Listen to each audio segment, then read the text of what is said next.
Usapan si Sofia Andres sa kanyang post sa kanyang Instagram stories kasunod ng kumpirmasyong kaugnay sa hiwalayang Daniel Padilla at Catherine Bernardo.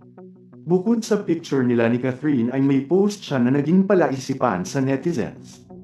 Kasunod ng binahagi niyang picture kasama si Catherine Bernardo at Alora Sasam, isang picture ng bahay ang kanyang pinost.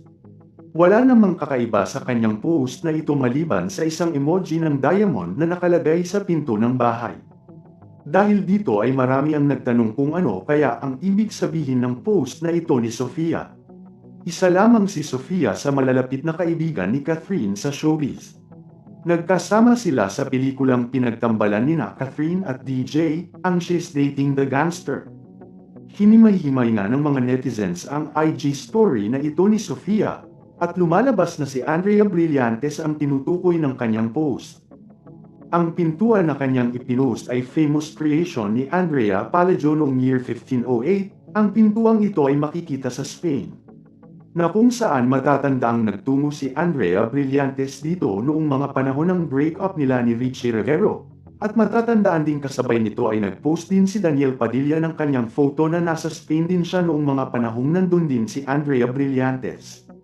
Ang diamond naman na inilagay ni Sofia sa pintuang ito ay isang Italian word na brilyante.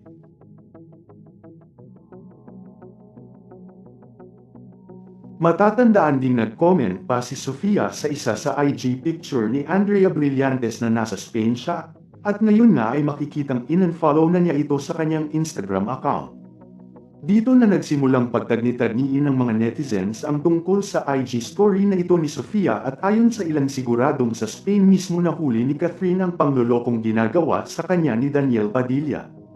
At totoo nga ang chismis na si Andrea Brillantes ang babaeng nang wasak sa Katniel.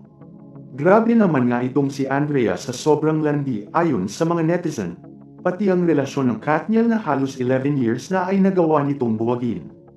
Iba ka talaga, Andrea Brillantes, saad ng maraming netizens.